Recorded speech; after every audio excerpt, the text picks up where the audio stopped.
கொஸ்டினில் கொடுத்துருக்காங்க 60% of 700 minus 450 equal to question mark minus 80% of 120 கேட்டிருக்காங்க. இங்கே பெர்சன்டேஜ் இருக்குது, இங்கே 700 இருக்குது. அப்போ இந்த ஜீரோவை மறந்துடலாமா? 60% ஆஃப் 700ங்கிறது என்ன ஆகும்? 60/100 இன்டூ 700 வரும். இந்த ஜீரோ கேன்சல் ஆகும். 6 42 420 வரும். இப்போ இந்த ஏரியாவோட வேல்யூ என்ன ஆயிருது? 420. அப்போ இங்கே என்ன ஆகுது? 420 மைனஸ் 450 50. கொஸ்டின் மார்க் இங்கே என்ன கொடுத்துருக்காங்க? 85% ஆஃப் 120 கொடுத்துருக்காங்க. 85%னா என்ன அர்த்தம்? 100க்கு 85.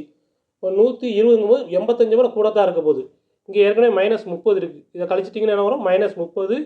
கொஸ்டின் மார்க் இந்த பக்கம் என்ன வருது? 100க்கு 85. 10க்கு இப்போ எத்தனை? 8.5. 10க்கு 8.5னா 20க்கு என்ன ஆயிரும்? 17 வரும். அப்போ இது ரெண்டுலையும் ஆட் பண்ணிங்கன்னா 102. அப்போ இந்த 102 இந்த பக்கம் வந்துடும். 102 மைனஸ் 30 என்ன? 72. இதுதான் ஆன்சர்.